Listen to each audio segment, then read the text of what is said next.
Je vais vous expliquer quelque chose d'extraordinaire. En hébreu, le mot noir se dit kushi. Alors bien sûr, vous ne connaissez pas l'hébreu, mais faites-moi confiance. Le mot kushi s'écrit en hébreu Kaf Vav Shin Yud. Kaf Vav, vous savez qu'en hébreu, chaque lettre a une valeur numérique. Ce qui nous permet de pouvoir faire des correspondances entre des mots différents s'ils ont la même valeur numérique. C'est un des génies de l'hébreu, de pouvoir expliquer le sens d'un mot par rapport à un autre mot qui a la même valeur numérique. Alors, les deux premières lettres du mot kushi, qui veut dire noir en hébreu, c'est Kaf Vav, qui a pour valeur numérique 26. 26 est la valeur numérique du nom de Dieu.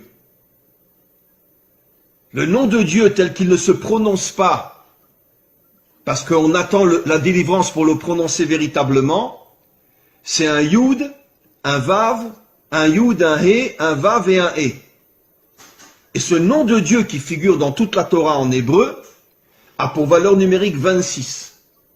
Après vous avez Ku, donc Kaf Vav, le nom de Dieu, le véritable nom de Dieu, le véritable nom de Dieu dans le mot, donc qui fait allusion aux Africains, aux Noirs. Et après vous avez Shin Yud, qui veut dire Yesh. Ça veut dire que Kushi signifie Yesh Hashem, il y a Dieu. Ça veut dire que dans l'Africain se trouve Dieu. C'est absolument incroyable. Dans les peuples africains se trouve le Dieu authentique qui a pour nom Yudke Vavke. Incroyable. Ça veut dire que caché à l'intérieur des peuples africains se trouve le véritable Dieu. Et c'est pour ça que en hébreu on appelle le noir Kushi, qui fait allusion à Yesh Havaye, Dieu se trouve à l'intérieur des peuples africains. Incroyable. Mais vous devez au fur et à mesure prendre conscience que vous devez vous réveiller. Vous devez dévoiler la dimension royale qu'il y a en vous. Vous devez vous débarrasser de vos habits d'humiliation, d'esclavage, etc.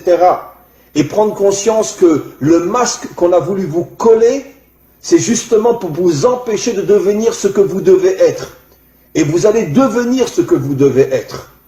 Mais pour ça, encore une fois, il faut vous renforcer sur le plan spirituel, sur le plan moral, et petit à petit sur le plan des actions aussi.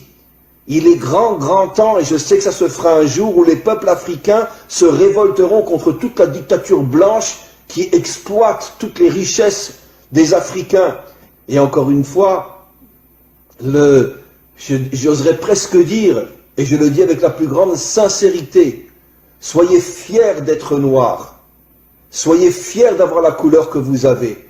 Parce que cette couleur qui est inscrite sur votre peau témoigne du fait que vous avez été choisi par le maître du monde pour dévoiler sa royauté dans le monde, comme je l'ai expliqué, puisque le noir est la couleur de la royauté d'Hachem. Donc, arrêtez d'être meurtri ou d'être humilié par tous ces racistes qui vous considèrent comme je ne sais quoi, comme ils considèrent les juifs d'ailleurs, et dites-vous, c'est le contraire. C'est justement parce que je suis un roi que tu veux faire de moi un esclave. Mais un jour viendra où vous comprendrez, vous les autres peuples, quelle est notre mission, quelle est notre grandeur, quelle est notre force. Et un jour viendra, on réussira tous ensemble, avec l'aide du Maître du monde, à dévoiler sa royauté sur terre. Be'ezrat Hashem, c'est-à-dire en hébreu, avec l'aide du Maître du monde. Les plus grandes guerres, les plus grands massacres dans toute l'histoire humaine, c'est le monde occidental.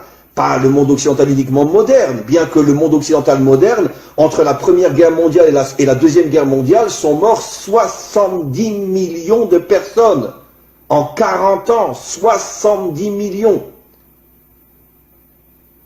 Pas en 40 ans de guerre, mais il y a eu la Première Guerre mondiale qui a duré 4 ans, la Deuxième Guerre mondiale qui a duré 4-5 ans. Entre les deux, il y a eu à peu près 20 ans, donc en 30 ans, 70 millions de morts. En deux guerres qui à elles deux, ont duré 8-9 ans. 70 millions de morts, sans compter tout ce qui s'est passé avant. Les croisades, l'Inquisition, la guerre de 100 ans, etc. Donc ce sont vraiment des gens qui vivent, comme on l'a vu précisément dans la paracha de la semaine dernière. Yitzhak, quand il bénit Esav, il lui dit, tu vivras, Becharbecha Tirié, tu vivras avec ton épée à la main. L'Occident, c'est un peuple guerrier. D'ailleurs, j'expliquerai ce soir dans un autre cours qui sera aussi sur mon site, qu'en vérité, c'est la raison pour laquelle le monde occidental a adopté la religion chrétienne qui ne parle que d'amour et de bonté pour se créer une vitrine et cacher son véritable caractère. Parce que justement, le monde occidental est tellement violent, il est tellement assassin et meurtrier, qu'ils ont eu besoin de se créer une religion qui va nous faire croire tout le contraire de ce qu'ils sont véritablement sur le terrain. Bien sûr, je ne parle pas de tel ou tel citoyen, je parle des dirigeants et je parle malheureusement des peuples qui sont exploités et qui sont soumis et qui sont obligés de suivre leurs dirigeants. Mais quoi qu'il en soit, le monde occidental s'est attaqué comme jamais personne au peuple noir, parce qu'il semblerait que dans le subconscient ou même dans le conscient des dirigeants occidentaux, ils savaient que le peuple noir avait une mission qui allait mettre fin à toutes les dictatures et à tout le mal qu'il y a dans le monde, à toute cette corruption qu'il y a dans le monde, et c'est la raison pour laquelle ils ont tout fait pour les transformer en esclaves. Comme l'expliquent nos maîtres, quand tu veux savoir quelle est la mission d'un homme, regarde le mal qu'on lui fait.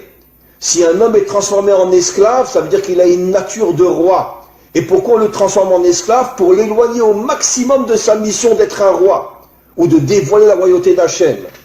Maintenant, figurez-vous, mes amis, que depuis des millénaires, nos maîtres nous expliquent que chaque attribut divin, chaque sphira, en hébreu sphira, en français attribut divin, c'est-à-dire une qualité divine, là on parle de la malchoute, chaque qualité a une couleur.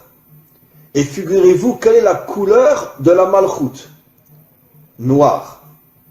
La couleur de la malchoute, c'est le noir. C'est absolument incroyable. La couleur qui définit la malchoute, la royauté, c'est-à-dire le dévoilement de la royauté d'Hachem dans ce monde, c'est le noir. Vous comprenez, mes amis, quel est le lien entre la mission d'Israël et les peuples africains? Comment se fait-il que les peuples africains sont noirs? Comment se fait-il que la première épouse de Moshe était une africaine? Que la préférée de toutes les épouses du roi Salomon était une africaine? Comment se fait-il qu'Israël a reçu pour mission de dévoiler la royauté d'Hachem dans ce monde et qu'il y a sur terre la couleur noire? Et nos maîtres affirment depuis des millénaires que la couleur noire est l'emblème de la royauté d'Hachem. Eh bien, mes amis, vous comprenez quelque chose d'absolument incroyable.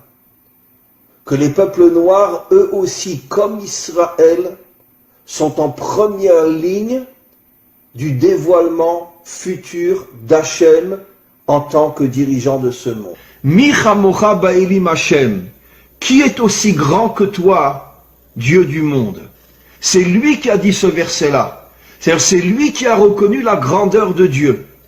Et nos maîtres nous disent que cela fait allusion à la délivrance finale, où toutes les nations reviendront vers Dieu et diront « Qui est puissant comme toi, maître du monde ?» Mais moi, ce que je rajoute, c'est qui a dit ça? Qui est le modèle de la délivrance finale au niveau des nations? C'est Pharaon.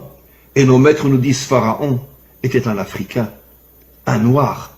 Ça veut dire que la Torah nous révèle il y a des millénaires que le modèle, que le phare du retour des nations à Dieu, le Dieu authentique, ce sera un Africain ou les Africains et non les Blancs, non les Occidentaux. Après, tout le monde suivra, les Asiatiques, les Occidentaux, tout le monde suivra. Mais c'est Pharaon qui a dit, qui est comme toi, Dieu, créateur du monde. Yo, what's up everybody? This is Patrick and I am back with another video. And I just wanted to be talking about that Jesus was not white, he was a black man. And I know this is going to offend a lot of you racist Christians out there, man, but it's true, man. I mean, I'm not going to lie, white people are racist, man. Seriously, I was in that boat. I mean, white people are racist, but I'm not sticking up for, you know, I'm not kissing butt here, but I'm just saying that, Jesus was not white. He was a black man. He was a black man. I got proof to back this stuff up, man. And I'm just saying, man, I see white Jesus all over the churches, white Jesus all over the walls, and Jesus wasn't white, man. You preachers know that. You preachers know he wasn't white. You're afraid to stick up for the true Jesus Christ? Are you serious, man? What are you doing? You're just wasting your time, man. I mean, if you're not going to preach the true gospel, I mean, you might as well just sell your soul to Satan, man. You ain't fooling God. But anyways, I'm coming just to tell you people, man, that Jesus was not white. He was a black man. And a lot of people do not know this, man, because this is just a lie that's been going around. And I know preachers read this stuff, but they don't want to talk about how Jesus was black. They don't want to talk about how Jesus had a rejecting image. They don't want to talk about that.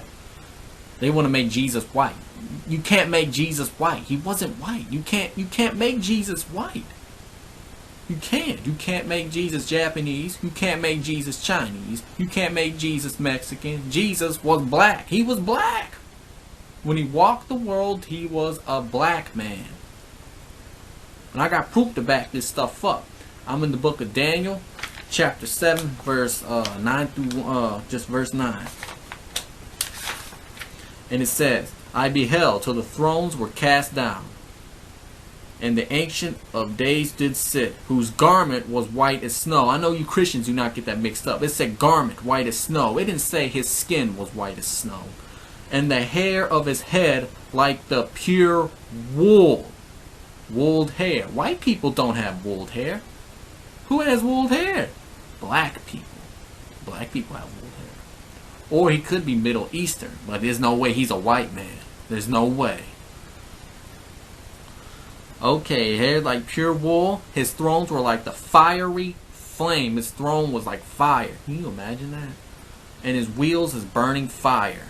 Burning fire. I mean, these people were rolling with Jesus, man. They know what this dude looked like, man. Daniel, this is Daniel. He was talking about what Jesus looked like in this scripture right here. He was describing what Jesus looked like. And then here it is again. Daniel chapter 10 verse 5 through 6. Then I lifted up my eyes and looked, and behold, a certain man clothed in linen, whose loins were girded with fine gold. His body also was like the burial, and his face is the appearance of lightning, and his eyes as lamps of fire. He didn't have colored eyes. His eyes were lamps of fire, and his arms and his feet like in color to polished brass. His arms and feet was polished brass. Brass is not white. Brass is not white. Come on. And the voice of his words like the voice of multitude. And then here it is again. Revelation chapter 1 verse 13 through 15. And in the midst of the 7 candlesticks, one like unto the Son of Man, clothed with a garment down to the foot, and girt about the paps of the golden girdle. His head and his hairs were white like wool. He had wooled hair, but it was white wooled hair, as white as snow, and his eyes were as a flame of fire, and his feet like unto fine brass, as if they burned in a furnace, and his voice as a sound of many waters. Jesus doesn't have accents like we have. There's many different voices, man. I'm in the book of Revelation chapter 2 verse 18. And it says, and to the angel of the church in Thyatira write the words of the Son of God, who has eyes like a flame of fire, and whose feet are like burnished bronze. Man, I just proved to you people, I had tons of scriptures on that. Burnished bronze, man, whose feet are like burnished bronze. I mean, and then right here, Revelation chapter 1, verse 13, I read it to you already. And his feet like unto fine brass, as if they burned in a furnace. What happens to something when it burns up? It turns black. Put stuff in a fireplace, it turns black. Burnished bronze. Like if they were burned in a furnace. He was black, man. Jesus Christ was not white. He was a black man. And I know I'm probably offending a lot of you people out there. Well, I can't accept this, Patrick. Well, you better start accepting. You better start. Because he was not white. He was a black man. Seriously. Man, this is deep. I used to think Jesus was white. I didn't know he was black. And the preachers know this stuff too. They don't want to say this stuff. They don't want to offend anybody. But I'm not here to be accepted by the world. I'm just here to tell the truth, man. I'm telling the truth, man. I mean, come on, man. Just tell the truth, man. But anyways, man, I just wanted to show y'all that Jesus was not white. He was a black man. I love you people. And I hope this video blessed y'all. And I just, you know, this stuff is really real, man. It's not a game. It's not no Looney Tunes story, man. It's Illuminati stuff. This stuff is real, man. We are in the last days. I mean, time is running out. I mean, God's word, it's really, really true, man. It really, really is, man. Time is running out. But anyways, man, I love you people, and I'll see y'all later. Mesure de plus en plus forte. En fait, la vidéo, j'ai envie de l'appeler « Et si Jésus est noir, mais qui je suis ?» Eh ben, en fait, très clairement, je suis absolument choquée de voir à quel point l'histoire a été falsifiée et aussi encore à quel point la France est totalement encore colonialiste, n'a pas du tout réparé ses erreurs et n'est pas du tout prête à le faire. En fait, j'ai l'impression que toute notre histoire du monde, comme elle repose sur un mensonge, ben, tout est absolument inversé. Si on fait les recherches, on se rend compte que en fait le Christ il pouvait être que noir, et ça d'un point de vue scientifique et aussi d'un point de vue qui était écrit dans la Bible. Déjà dans la Bible on nous dit qu'il a la peau comme le charbon et les cheveux de laine, et puis quant à l'ADN on découvre que les premiers hommes étaient noirs, donc c'est l'ADN primordial. Si Dieu a fait l'homme à son image, il pouvait être que noir, il pouvait être pas blanc. Après on se rend compte que il y a eu la falsification historique avec le pape Alexandre VI de la famille Borgia en 1490, qui nous fait voir que pareil, il y a un visage qui a été prêté et que les premières iconographies, c'était des Jésus noirs comme la Vierge noire, et on se rend compte en fait à l'étage dans les églises, on nous met la Vierge qui est peinte en blanche et que même les curés savent que les vierges en fait de base c'est des vierges noires mais qui nous présentent ce qu'eux-mêmes appellent les usurpatrices. Ce que je trouve quand même extrêmement choquant, ça veut dire que toute la religion catholique est totalement basée sur l'inversion des valeurs. C'est comme ça qu'on avance, sans avoir de préconçus à la base. Donc oui, très clairement, si Jésus est noir, ça change vraiment toute l'histoire de cette humanité, et ça explique aussi tous ces passages de l'histoire où il y a eu l'esclavage. Forcément, là où il y a de la richesse, c'est là où on a envie de piller.